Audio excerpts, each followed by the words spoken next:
그러나 이제 그리스도께서 죽은 자 가운데서 다시 살아나사 잠자는 자들의 첫 열매가 되었도다. 사망이 한 사람으로 말미암았으니 죽은 자의 부활도 한 사람으로 말미암도다. 아담 안에서 모든 사람이 죽은 것 같이 그리스도 안에서 모든 사람이 살아 얻으리라. 여기까지 우선 끊읍시다. 여러분 고린도서 15장을 열어보실래요? 성경을 빨리 펴보세요. 지금 요거를 이해하려면 이 본문만 가지고는 안 돼요. 15장을 열어보세요. 앞뒤 문맥을 좀 가지고 좀 설명을 좀 드릴게요. 폈나요? 15장 다 폈죠?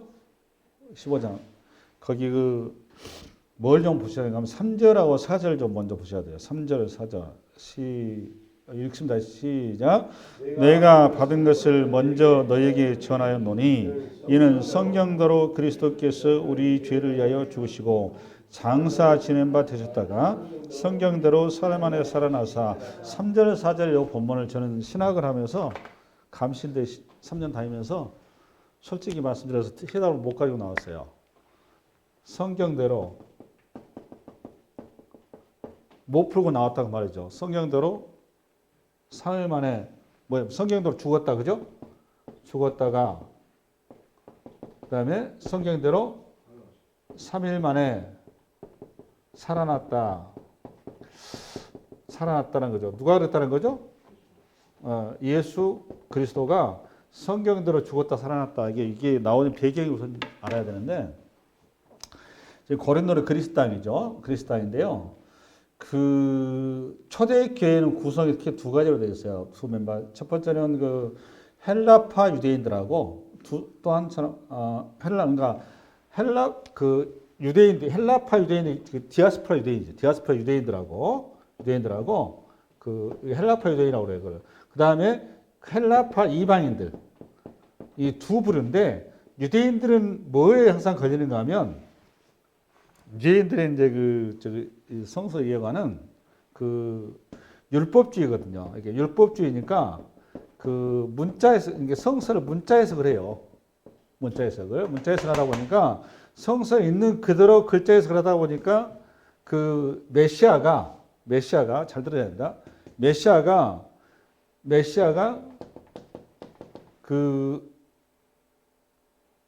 인신 제물이라고 그러죠. 그죠? 인신 제물 맞죠? 인신 제물이죠. 그러니까 메시아가 인신 제물이 될 것이라고는 상상 자체를 해보진 않았어요. 유대인들이. 그리고 더더군다나 이거에 대해서 부활이라고 하는 요 자체 단어가 구약에 나오질 않아요. 그러다 보니까 이 부활에 대해서 생소한 거예요. 그런데 사도 바울이 이제 복음을 전하면서 느닷없이 육체의 부활을 얘기한 거니까 육체의 부활을 얘기한 거니까 굉장히 혼란스러운 겁니다. 여기 유대인들이 그렇고 그다음에 이방인들은 어떤 이해를 가지고 있는가 하면 이방인들 어떤 부분이 걸리는가 하면 영지주의라고 그래서 신이 육체를 가지고 있을 수 없다 이렇게 얘기를 한 거예요. 신은. 왜 그러는가 하면 신은 시공간을 초월해야 되니까 어떤 하나의 우리가 얘기하면 귀신 같은 존재 이렇게 이해를 한 겁니다. 그런데 지금 바울이 전하는 우리 메시아지 그리스도는 육체를 엄연히 가지고 있단 말이죠. 육체를 가지고 있고 동시에 또 신이시란 말이에요. 그러니까 양성론이라고 그래요. 이런 거 양성, 신성과 인성을 다 가지고 있는 거죠. 이 부분을 가지고 메시아가 우리의 죄값을 지고 육체로 죽었다가 육체로 부활해서 육체가 부활한 거예요. 예수님 부활한 다음에 묘지에 예수님의 육체 있었어요? 없었어요? 없었단 말이에요. 그러니까 이 부분을 설명하려니까 이게 쉽게 납득이 안 되는 거예요. 이 부분을 설명하기 위해서 나온 게 오늘 15장이에요. 이 배경을 좀 가지고 이해를 하셔야 됩니다. 여러분들은 이제 부활을, 그러니까 우리는 어떻게 보면 이제 2000년의 기독교 역사 속에 그냥 이렇게 처음부터 이렇게 그냥 주입식으로 해서 학습된 신앙이 되다 보니까 이런 어떤 백그라운드 없이 보니까 여러분들이 이렇게 이제 보는 거거든요. 근데 오늘 이 부분을 설명을 하려고 하는데 상황이 이렇다 그 말이에요. 상황이 이런데 성경대로 죽었다가 성경대로 3일 만에 부활했다 이런 표현이 구약 성경이 있어야 되는데 구약 성경이 없단 말이에요. 맞죠? 근데 이 부분을 지금 사도 바울이 근데 다른 사람도 아니고 바울이 얘기를 하고 있단 말이죠.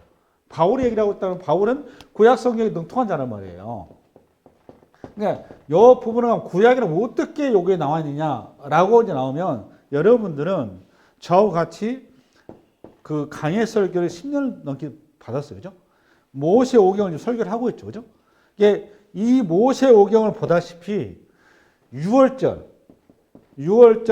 어린 양이 이게 지금 소위 말하면 메시아의 그림자란 말이죠. 여기에 들어오죠, 여러분들은. 근데 구약의 모든 제사, 그러니까 모든 하나님과 관계에서는 항상 제물을 가지고 나가야 돼요. 하나님 만나려면. 맞죠? 제물을 가지고 가야 돼요. 이 제물은 속제물이란 말이에요. 여기 굉장히 중요합니다. 속제물이, 대속물이, 이거 대속물이라 대신 속죄한다 그 말이에요. 대속물이 있어야 하나님과 만날 수 있는 유일한 길이에요. 근데 이거를 그동안 여러분들 강의를 듣기 전에 어떻게 일하고 있었는가 하면 대속물에 대한 개념이 없이 이걸 하나의 복처를 얘기를 했단 말이에요. 복처. 하나님께 이거를 가지고 가면 내가 복 받는다. 그게 하나님께 내가 왜 헌금을 하느냐? 그 헌금을 통해서 내가 하나님께 복을 받는 거, 내가 원하는 소원을 성취하고 내가 원하는 뜻을 이루고 하나님께 나에게 그 은혜를 베풀어 주시는 하나의 수단으로서 이걸 일했단 말이에요. 근데 요거를 이제 요걸 이제 좀 직언을 하자면 이걸 뇌물로 이해를 한 거예요. 뇌물로 쉽게 해서 여러분 헌물을.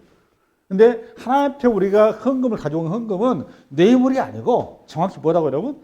헌물이가 되는 거예요. 희생물을 가지고 나가는 거지 그 현금을 가지고 가는 게 아닙니다. 하나님 앞에. 요 개념이 좀 잘못되어 있어요. 근데 유대인들이 이런 식으로 이해를 한 거예요. 1차적으로 요 개념을 빨리 잡으셔야 됩니다. 그래서 우선 이제 여기까지 갔다면 이 정도 배경을 하고 다시 아까 20절 열어봐봐. 동호야. 20절. 하시겠습니다. 시작.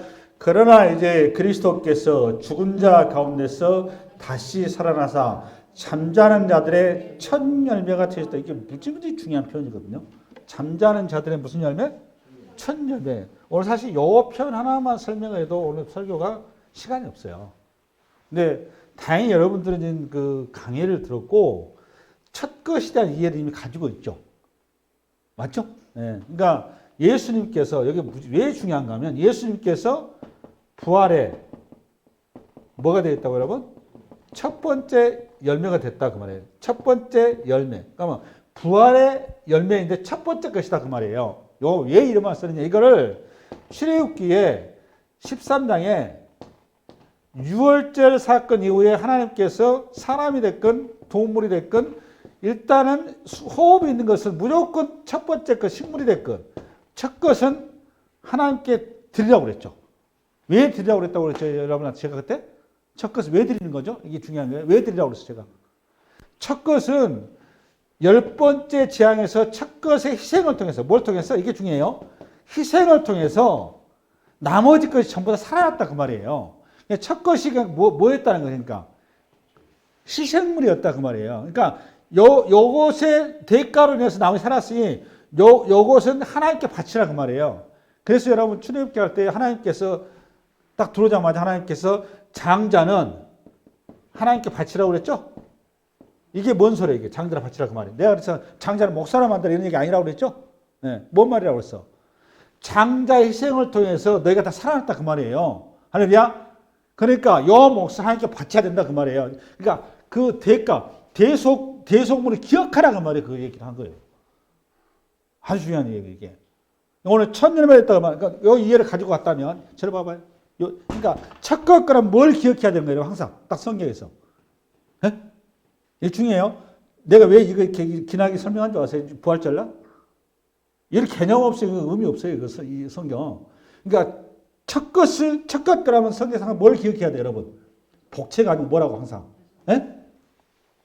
희생이라고, 희생. 이게 포인트. 첫 것이라면 뭐라고 여러분? 희생. 뇌물이 아니라고. 근데 전부 대부분 어떻게 하고 있다, 여러분? 뇌물로 알고 있어, 다들. 하나님 앞에 뇌물, 좀 표현 좀 그렇게 하네요. 아니라고요.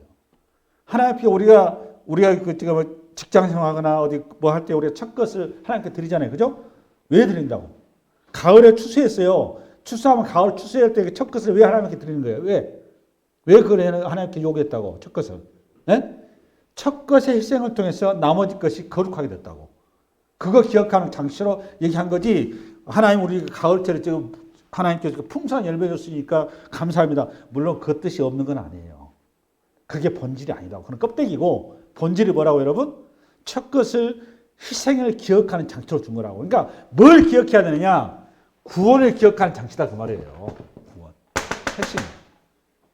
죄 아래 인간이 숨 쉴 곳도 없고 죽음밖에 없는데 그 죽음과 죄 아래 있는 인생들을 구원의 길을 열어주셔야 되는데 그걸 이해하는 방식으로 첫 것을 바치라는 말이에요. 그게 포인트. 할렐루야. 한번 그 이해를 가지고 있다면 오늘 뭔 얘기하려고 하느냐? 부활의 첫 열매가 됐다 이 말은 첫 것에 뭘 통해서? 희생을 통해서 모든 게 뭐가 어떻게 됐다고? 모든 게 거룩하게 됐다 그 말 아니에요. 할렐루야. 그러니까 부활의 첫 것의 희생을 통해서 첫 것이 거룩하게 회복이 되었으니 나머지 두 번째, 세 번째, 네 번째 우리가 전부 다 어떻게 된다는 거예요?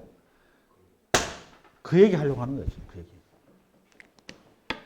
로마서 11장 16절에 봐봐. 아버지 읽어부터 시작. 제사는 처음 익은 곡식가루가 거룩한 주 떡덩이도 그러하고 뿌리가 거룩한 주 가위도 그러하니 이게 잘 표현한 겁니다. 이게 지금 제사는 처음 익은 곡식가루. 그러니까 처음 것이 거룩하니까 나머지 것 전체가 다 거룩하게 된다 그 말이에요. 할렐루야. 이게 대표성 원리라고 똑같은 원리에 지금 얘기한 거예요. 그냥 뿌리가 거룩한 주 가지가 할렐루야. 오늘 예수님께서 거룩한 첫 열매가 되었으니 우리 모두가 다 거룩하게 된다라는 걸 이렇게 한 거예요. 바울이 얘기한 거란 말이에요. 할렐루야. 아멘. 아멘. 다시 한번 열어봐봐. 좀 줄여볼게요. 고려서 다시 읽읍시다. 시작. 그러나 이제 그리스도께서 죽은 자 가운데서 다시 살아나사 잠자는 자들의 첫 열매가 되었다. 첫 열매를 설명하려다 보니까 이렇게 시간이 많이 갔어요. 이 말을 이해하려다 보니까. 저 말이 그냥 나온 게 아니고 사도 바울이 구약의 유월절 사건에 통해서 첫 것을 하나님께 드리려고 그랬는데 그 첫 것이 갖는 성서적인 메시지. 그게 뭘 의미했다고 여러분? 희생. 그 희생을 통해서 모든 것이 우리가 구원함을 했다. 그 얘기를 그 단어를 딱 끌어집어내서 예수님의 부활이 우리 모두를 다 부활시켰다라는 걸 이렇게 설명하는 거예요. 할렐루야. 아멘. 그러면 우리 예수님께서 왜 육체를 가지고 이 땅에 오시는 거죠? 오늘 부활을 얘기하려면 무슨 이게 얘기가 되는 거죠, 그죠? 신이신 하나님의 아들이 왜 육체를 가지고 이 땅에 오셨냐고 말이죠, 그죠? 이걸 성육신 그러는 거잖아요. 왜 성육신하는 거죠? 우리의 인간의 죄는 등가성 원리라고 했어요. 제가 지난주에 등가성 원리. 인간의 죄는 인간이 거기에 합당하게 죄값을 지불해야 되는데 인간이 온전한 그러니까 쉽게 얘기해서 거룩한 인간이 하나도 없어서 하나님께서 당신의 아들을 인간의 옷을 입혀서 이 땅에 거룩한 인간으로 보내신 거죠. 그래서 우리 인간을 대신해서 당신의 아들이 희생물이 된 거예요. 첫 거. 그래서 우리 모든 인간을 어떻게 한 거다? 우리 인간의 죄를 대속하는 거. 이걸 성육신을 통해서 우리를 대속물을 주신 거죠. 이 사건을 잘 풀어준 게 제가 로마서하고 에베소서예요. 그래서 에베소서 한번 열어봐봐. 2장. 잘 봅시다. 시작. 그때 너희는 그리스도 밖에 있었고 이스라엘 나라 밖의 사람이라 약속의 언약들에 대하여는 외인이요 세상에서 소망이 없고 하나님도 없는 자이더니 이제는 전에 멀리 있던 너희가 그리스도 예수 안에서 그리스도의 피로 가까워진다. 그리스도의 뭐로? 피로. 누가 가까워졌다는 거예요? 하나님과. 그러고 나서 13절 시작. 14시 피로 가까워지는 했어? 좀 전에 몇 절 했어? 동우? 12절. 그 13절이야? 근데 14절 시작. 그는 우리의 화평이신지라 둘로 하나를 만드사 원수된 것 곧 중간에 막힌 담을 자기 육체로 하시고 육체로 했다고 하면 십자가에서 죽으셨다. 그 다음에 15절. 법적으로 된 계명의 율법을 폐하셨으니 이는 이 둘로 자기 안에서 한 세 사람을 지어 화평하게 하시고. 굉장히 중요한 그 표현이에요. 굉장히, 그러니까 사도 바울이 구약 성서에 능통하니까 이걸 논리적이하게 써놓은 거라. 이게 탁탁 가시죠? 무슨 말인지. 네. 그 다음에 16절. 또 십자가로 이들을 한 몸으로 하나님과 화목하게 하려 하심이라. 원수된 것을 십자가로 소멸하시고 또 오셔서 먼 데 있는 너희에게 평안을 전하시고 가까운 데 있는 자들에게 평안을 전하셨으니 이는 그로 말미암아 우리 둘이 한 성령 안에서 아버지께 나아감을 얻게 하려 하시오. 아버지께 나아감을 얻게 하려 하십니다. 그게 십자가 사건. 당신의 몸을 희생해서 제 제물로 주셔서. 할렐루야. 그래서 이제 우리가 예수 그리스도의 성육신을 통해서 우리를 대신한 죄가를 지불함으로 하나님과의 관계를 열어주신 거죠. 한 몸으로, 그렇죠? 열어주셨어요. 그래서 이 열어주신 관계를 통해서 우리가 구체적으로 어떤 은혜를 입었는지 세 가지 정도가 정리되는데 그걸 잘 써놓은 게 로마서 6장이에요. 우선 로마서 우선 4장 25절 우선 그거부터 하나. 핵심부터 먼저 가자. 읽습니다. 시작. 예수는 우리가 범죄한 것 때문에 내 줌이 되고 또한 우리를 의롭다 하시기 위하여 살아나셨느냐. 이거 중요한 거 뭘 잡으셔야 되냐면 십자가에 죽으신 건 우리 죄값이고, 그죠? 부활이 우리에게 주는 중요한 열매를 여기서 얘기한 거예요. 부활이 우리에게 주는 열매가 뭐예요? 보니까 부활이 우리를 뭘 표지하는가 하면 십자가로 인해서 예수님께 죽으셨던 이 사건이 부활을 통해서 우리가 의로 인침받았다는 것을 증가하는 하나의 표적이 된다는 말이에요. 오늘 부활절에 관해서 그 얘기 하려고 하는 거예요. 이게 첫 번째. 그러니까 우리가 천국에 가게 되면 하나님 앞에 설 수 있는 유일한 방식이 딱 한 가지가 있는데 그게 뭐라고 제가 자꾸 얘기했는가 하면 의가 있어야 된다고 했어요. 의. 그 의는 우리에게는 있을 수가 없고 예수님께서 십자가에서 이루신 의, 그 의를 우리가 차용해서 하나님 앞에 설 수밖에 없다. 얘기를 했죠. 그 의를 얘기한 거예요. 그 의. 그 의의 표징으로 우리 주님께서 부활을 통해서 우리가 확실히 가질 수 있다라고 얘기를 한 거란 말이에요. 그래서 로마서 6장. 읽어나오면 4절부터. 6장. 하나 읽어나오면서 얘기합시다. 시작. 그런지 우리가 무슨 말 하리요? 은혜를 더하게 하려고 죄에 거하겠느냐? 그럴 수 없느니라. 죄에 대하여 죽은 우리가 어찌 그 가운데 더 살리요? 그러나 3절 시작. 무릇 그리스도 예수와 합하여 세례를 받은 우리는 그의 죽으심과 합하여 세례를 받은 줄 알지 못하느냐? 그러니까 십자가에서 우리가 죽었다 살아났다고 말이에요. 그러니까 예수님께 십자가에 죽을 때 우리가 같이 있었다 그 말이에요. 할렐루야. 그렇게 쓴 거예요. 다시 한번 예수님께 십자가에서 못 박힐 때 우리가 같이 십자가에서 같이 못 박혔다 그 말이에요. 그거를 이렇게 쓴 거라고. 3절 시작. 무릇 그리스도 예수와 합하여 세례를 받은 우리는 그의 죽으심과 합하여 세례를 받은 줄을 알지 못하느냐. 그러므로 우리가 그의 죽으심과 합하여 세례를 받음으로 그와 함께 장사되었나니 이는 아버지의 영광으로 말미암아 그리스도를 죽은 자 가운데서 살리심과 같이 우리도 또한 새 생명 가운데 행하게 하려 하십니다. 그러니까 첫 번째는 우리가 부활로 인해서 우리에게 주는 명징, 확증, 우리에게 준 명확한 하나님의 은혜의 표징이 뭐냐? 첫 번째는 예수 그리스도의 의를 우리가 받게 되었다 그 말이에요. 이게 첫 번째예요. 이게 중요합니다. 두 번째는 원래 세 번째 나와야 되는데 순서가 두 번째는 우리가 하나님의 자녀가 되어서 새로운 길을 열어주셨는데 그건 뭐다? 여기 보면 새 생명으로 우리가 탄생했다 그 말이에요. 새 생명으로. 새로운 생명이 되었다 그 말이에요. 우리는 이제 거듭난 자가 되었다. 아주 중요해요. 그 다음에 5절 시작. 만일 우리가 그의 죽으심과 같은 모양으로 연합한 자가 되었으면 또한 그의 부활과 같은 모양으로 연합한 자가 되라. 이건 이제 부가적인 설명이에요. 새 생명이 그렇다 그 말이에요. 그 다음 6절. 우리가 알거니와 우리의 옛사람이 예수와 함께 십자가에 못 박힌 것은 죄의 몸이 죽어 다시는 우리가 죄에게 종노릇하지 않게 하려 함이니 이는 죽은 자가 죄에서 벗어나 의롭다 하심을 얻었습니다. 이게 우리가 의인이 되었다 그 말이죠. 그죠? 다시 한번 얘기한 거죠. 그 다음에 8절. 만약 우리가 그리스도와 함께 죽었으면 또한 그와 함께 살 줄을 믿노니 이는 그리스도께서 죽은 자 가운데 살아나셨음에 다시 죽지 아니하시고 사망이 다시 그를 주장하지 못할 줄을 압니다. 이제 세 번째. 세 번째는 그러니까 우리가 예수 그리스도의 십자가의 죽음과 부활을 우리 함께함으로 말미암아 우리는 죄와 첫 번째 죄로부터 우리가 노예나 받았죠. 그죠? 오늘 떠나온 게 뭐죠? 사망으로부터 우리는 자유를 얻었다 그 말이에요. 사망, 죽음이죠, 그죠? 죽음으로부터 우리는 자유한 자가 되었다라는 것을 주님의 부활을 통해서 확실하게 우리에게 확정을 해줬다 그 말이에요. 그 얘기 하려고 하는 거예요. 이 세 가지가 핵심적인 거예요. 그러니까 부활로 인해서 주님의 부활의 사건은 우리에게 주는 명확한 우리의 구원의 확실한 표징으로서 우리는 의로 우리가 되었다는 것을 보여주는 사건이요.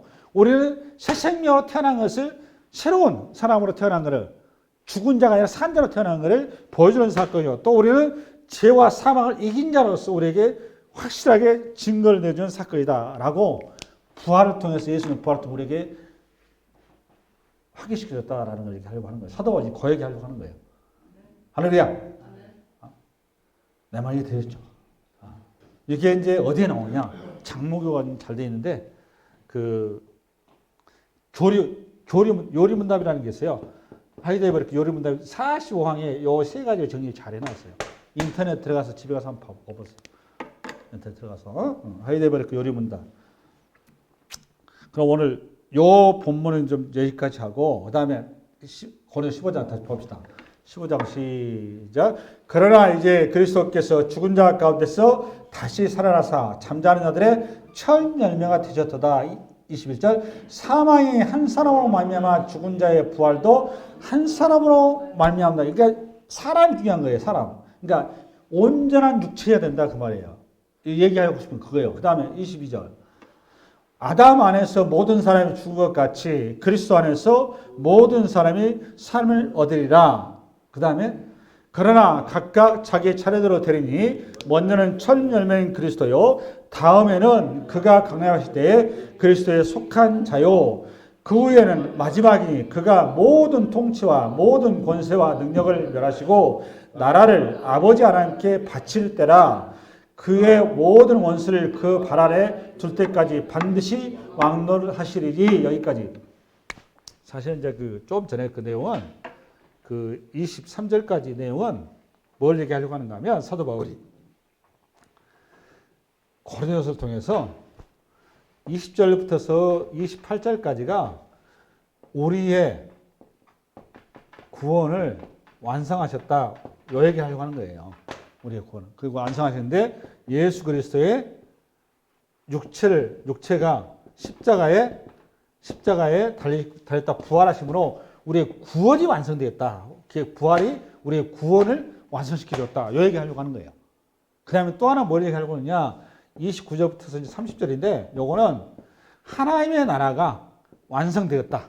뭘 통해서? 부활을 통해서. 근데 26절 시작. 맨 나중에 멸망받을 원수는 사망이니라.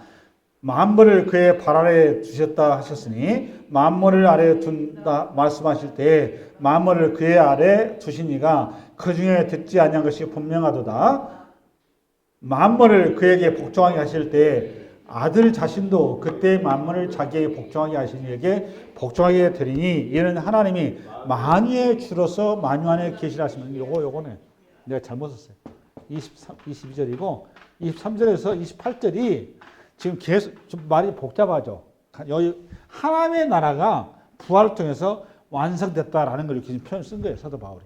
하나님의 나라가. 그래서 지금 20절에부터서 28절까지는 부활의 미래 결과를 얘기한 겁니다. 미래. 부활로 인해서 얻게 되는 미래의 결과. 그 두 가지인데 첫 번째는 뭐다? 우리의 구원이 부활을 통해서 완성이 되는 거고 또 하나는 뭐가 완성되고 하나님의 나라가 부활을 통해서 완성된다. 라는 거를 사도 바울이 이렇게 길게 써놓은 거예요. 요지는 그 내용이요. 할렐루야? 그러고 나서 이제 그 29절 여러분. 29절부터서 34절은 어떤 내용인가 하면 앞부분이 부활의 미래의 결과라면 29절부터는 부활의 현재성이에요. 부활의 현재성. 부활이 현재를 살아가는 우리 성도들에게 미치는 영향. 어떤 영향을 미치냐라는 걸 써놓은 겁니다. 그게 이제 29절부터예요. 근데 요 본문 중에 제일 어려운 게 요 29절이에요. 29절. 요게 해석이 한 40가지 돼요. 근데 그 중에 이제 가장 그 좀 이렇게 설득력과 문맥 전체를 통해서 성경 통념적으로 봤었을 때 가장 좀 이렇게 그 괜찮은 게 한 두 가지 정도가 보여서 두 가지만 소개하려고 합니다. 읽어보세요. 시작. 만일 죽은 자들이 도무지 다시 살아나지 못하면 죽은 자들을 위하여 세례를 받은 자들이 무엇을 하겠느냐? 어찌하여 그들을 위하여 세례를 받느냐? 이게 좀 이상한 표현 하나 있죠. 어떤 표현이세요? 네? 부활의 현재성을 지금 얘기하려고 하는 겁니다. 부활의 현재성. 부활을 경험하고 살아가는 아직 천국 가지 않은 성도들이 어떤 태도를 견지하고 어떤 삶을 살아가는지 그 얘기를 하려고 하는 거거든요. 그걸 얘기하기 위해서 하는데 여기에는 죽은 자들을 위하여 세례를 때 됐죠. 그죠? 다른 사람도 아니고 죽은 자들을 위하여 세례를 받는 자. 세례를 받다. 그러면 살아있는 사람한테 세례를 하는 건 맞죠? 근데 죽은 자를 세례를 하는 것은 맞지가 않죠. 이게 지금 성경하고 안 맞단 말이에요. 근데 다른 사람들이 바울이 이걸 써놨단 말이에요. 그러니까 여기에 당시에 이런 일이 있었다고 그래요. 그러니까 어떤 사람이냐, 요것 때문에 이제 그 카톨릭 같은 경우, 연옥교회랄지 좀 이쪽 이상하게 좀 가 있는데, 그쪽으로 가면 적절치는 않고요. 요 죽은 자는 예수 그리스도를 믿다가 죽었다. 이게 첫 번째 해석이에요. 예수 그리스도를 믿다가 그 세례를 받지 않고 죽은 경우가 있단 말이에요. 근데 워낙 당시에 율법주의랄지 이 교리가 체계되지 않을 때다 보니까 어떤 할례랄지 세례랄지 이런 어떤 형식에 대해서 굉장히 집착을 한단 말이에요. 여러분들 예수를 처음 믿기 전에는 뭐 하면 안 되고 이렇게 굉장히 거기 집착하잖아요. 예, 주일날 사 먹으면 안 돼, 먹을까 말 이런 거 하는데 그런 식으로 그렇단 말이에요. 그래서 죽은 자들이 세례를 안 받았으면 이 사람이 구원 받았을까? 이런 고민을 한 거예요. 그 당시에. 그래서 이런 가운데 죽은 자들을 대신해서 죽은 자들을 테이블에 올려놓고 산자가 요 밑에 이제 산자가 들어가서 죽은 자를 대신해서 그 이제 집례를 할 때 대답을 해주는 거예요. 대신 대답해 줬다 그 말이에요. 무슨 말 이해하셨죠? 이렇게 해석하는 방식 하나가 있고 또 하나는 뭔가 하면 나는 이거보다는 이것도 물론 그 교회사를 봐보면 이런 사례들이 많이 있습니다. 그래서 이거 미신적이라고 그래가지고 이걸 굉장히 교회에서 이렇게 배출했습니다만 여기에 이제 위하여 이 말이 위하여 말이 이제 그 해석하는 방식이 굉장히 많아요. 위하여도 있지만 의하여 이렇게 해석할 수도 있어요. 의하여. 이 말이 뭔 소리가 하면 죽은 자들이 평소에 살아있을 때 그 삶과 성도의 길이 굉장히 거룩하고 본이 되어서 이 죽은 자들의 그 본이 된 삶을 통해서 믿지 않은 자들이 이 사람들에 의해서 믿지 않은 자들이 예수를 믿고 회심을 하고 세례를 받았다 이렇게 해석하는 방식이 있어요. 저는 후자가 더 나은 것 같아요. 내가 보기에는. 근데 중요한 거는 뭔가 하면 이 두 가지를 크게 이제 봅니다. 우리 교회에서. 네, 중요한 건 뭔가 하면 사도 바울이 요 내용을 쓰는 목적은 죽은 자들에서 세례를 받는데 요것을 정당화시키기 위해서 한 게 아니고 요것이 죽은 자들을 위해서도 세례를 할 정도로 그 정도로 그 너희들이 그런 그 태도와 마음을 가지고 있는데 그런 마음을 가지고 있다라면 부활에 대해서 죽은 자들에 대해서 세례를 한다면 죽은 자가 부활이 없으면 하지 않았을 거 아니냐. 근데 부활을 믿기 때문에 하나님의 나라의 영의 세계를 믿기 때문에 그 사람들에서 없지만은 세례했지 않느냐. 난 영적인 방점을 두는 거예요. 영적에. 그러니까 지금 요 행위를 하는 사람들이 현세만 생각하는 게 아니라 내세를 알기 때문에 내세에 대한 마음과 확실한 부활에 대한 믿음이 있기 때문에 한 거 아니냐. 이 얘기를 하려고 하는 거라고. 여기 세례가 맞냐, 이 얘기 하려고 하는 게 아니라. 할렐루야? 그러고 나서. 30절. 시작. 또 어찌하여 우리가 언제나 위험을 무릅쓰리요. 형제들아, 내가 그리스도 예수 우리 주 안에서 가진 바 너희에 대한 나의 자랑을 두고 단언하니 나는 날마다 죽노라. 이게 굉장히 압권인데 우리가 그리스도인으로 산다 그 말은 그 성도로서의 현재 삶을 삶에 있어서 사도 바울이 우리한테 얘기하는 것은 주 예수를 믿으라 그러면 너는 구원을 얻으리라. 그러나 예수님께서 제자들에게 제자의 길을 가기 위해서는 자기 십자가를 지고, 그죠? 자기 십자가를 지고 따라 이렇게 했죠. 그죠? 자기 십자가를 따른다고 하면 십자가는 여러분 알다시피 죽는 거예요. 네? 죽는 거. 그러니까 부활을 얻은 자, 그죠? 그러니까 새 생명 얻은 자는 현세에 매이지 않는다 그 말이죠. 얘기를 하는 거예요. 그래서 바울 얘기는 나는 날마다 죽는다 그 말은 1차적으로 왜 얘기를 하고 있느냐. 우리가 부활이 없다면 이 세상 삶은 끝날 것 같으면 우리는 항상 막 살아도 되는 거죠. 잘 먹고 잘 입고 잘 살고 현실에 사는 것에, 현실의 이익에, 현실에 대해 만족에, 현실의 풍요에, 현실의 어떤 것에 내 모두 올인하는 거죠. 그런데 바울 얘기가 우리는 부활이 있기 때문에 현실 어차피 지나가는 거다 그 말이에요. 우리가 가치관을 두고 있는 것은 하나님의 나라이고 영원한 나라이지 이 땅의 것이 아니다. 근데 그 영원한 나라를 위해서 내가 복음을 전하고 세워나가다 보니까 많은 박해와 핍박이 따른다 그 말이에요. 핍박과 박해가 따르는데 이거를 해서 내가 날마다 고난과 아픔을 겪는다 그 말이에요. 그건 나는 날마다 죽노라 이렇게 한 거예요. 그러니까 나는 세상 것을 포기하고 하나님의 것을 나는 붙든다 이 말을 이렇게 쓴 거란 말이에요. 할렐루야. 그래서 예수 믿는다는 건 뭐냐? 부활의 신앙을 가진다는 게 뭐냐? 우리는 이 땅에 썩어질 것이 우리를 오래하는 것이 아니라 하나님 나라의 것이 오래한 자이다. 그렇기 때문에 이 땅에서 하나님의 나라를 증거하고 하나님의 나라를 세우고 하나님의 나라를 우리가 나타낼 때마다 우리에게 핍박과 고난과 아픔이 다가오지만 그 모든 것은 기꺼이 우리가 감내를 하고 받고 흔쾌히 감사함으로 받을 수 있다라는 걸 얘기한 거예요. 나는 날마다 죽노라 이 말을. 그래서 나는 그리스도의 예수의 흔적을 내 몸에 지졌다라는 표현을 쓰죠. 이게 서신서마다. 그래서 바울이 평소에 목회하면서 얼마나 많은 고난과 환난을 당합니까? 그게 이제 고린도후서 11장 잠깐 열어봐. 11장.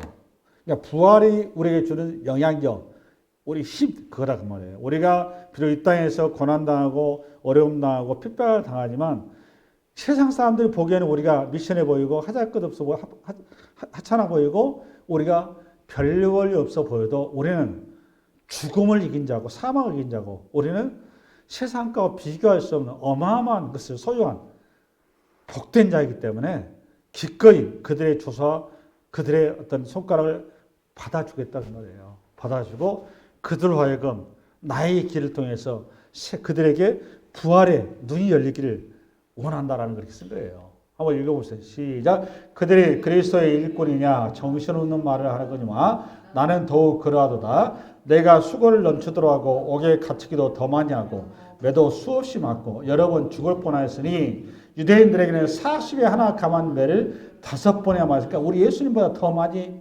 고통을 당한 거예요. 사실은 사도 바울이.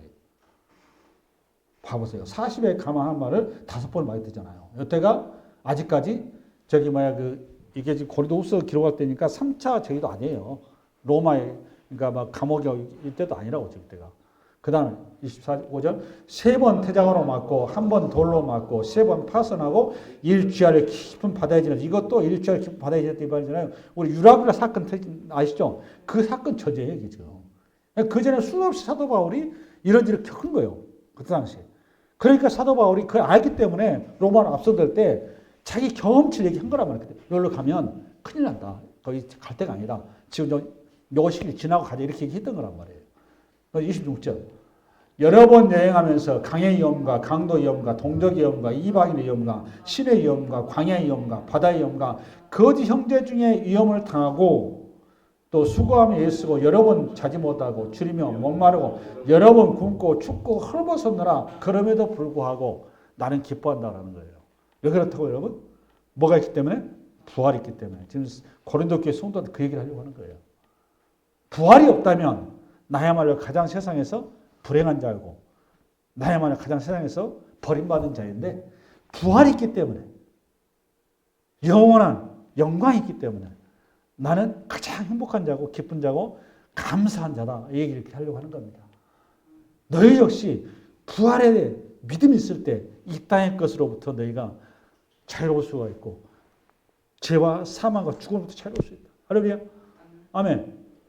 그러고서 다시 저쪽 고린도서 뒤에서 37절 형제들아 내가 그리스도 예수 우리 주 안에서 가진 바 너희에 대한 나의 자랑을 두고 단언하느니 나는 날마다 죽노라. 32절 내가 사람의 방법으로 에베소에서 맹수하도록 싸웠다면 내게 무슨 유익이 있으리요? 죽은 자가 다시 살아나지 못한다면 내일 죽을 터이니 먹고 마시자 하리라 나오잖아요. 그죠? 그러니까 지금 맹수와 싸웠다고 말해. 에베소에서 목회할 때 맹수라는 게 지금 뭐 사자나 무슨 뭐 호랑 이런 게 아니고 지금 그 바울을 대적하는 사람들 얘기한 겁니다. 바울을 핍박하고 바울을 억압하고 바울을 괴롭힌 사람들.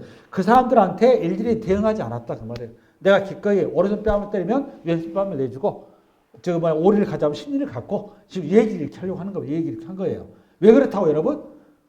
내가 그 사람 보기엔 내가 손해난 것 같은데 나는 손해난 자가 기다 아니다. 아니다 그 말이에요. 왜? 나는 영원한 생명으로 부활한 자이기 때문에. 할렐루야? 네. 부활이 갖는 힘이다 그 말이에요. 바울이 그 얘기 하려고 하는 거예요. 만약 부활이 없다면 앞에 이제 오늘 고린도서 앞부분은 만약 부활이 없다면 그 말은 무려 6번이나 앞에 나와요. 그 표현이. 만약 부활이 없다면 나는 가장 불행한 자야. 만약 부활이 없다면 나는 가장 쪼다야. 그런데 부활 때문에 나는 가장 행복한 자고 가장 최고의 사람이야. 그게 부활이 있기 때문에 성경은 초상집을 결혼식장보다 더 우선시하고 선호하고 왜? 지혜로운 자는 초상집에 가는 거지 결혼식장에 가지 않는단 말이에요. 그게 고린도 전도서의 7장에 나와요. 열어봐봐. 마지막 읽고 끝냅시다. 7장. 시작. 좋은 이름이 좋은 기름보다 낫고 죽은 날이 출생한 날보다 우리 죽은 날이 출생한 날보다 낫다고. 왜 그렇다고? 부활이 있기 때문에. 할렐루야. 그 다음에 초상집에 가는 것이 잔치집에 가는 것보다 나으니 모든 사람의 끝이 이와 같이 되리라. 이게 지혜자라는 거예요. 죽음을 알고 사망을 아는 자, 그 끝을 아는 자, 그게 지혜자라는 거예요. 산 자는 이것을 그의 마음에 둘지어다. 할렐루야.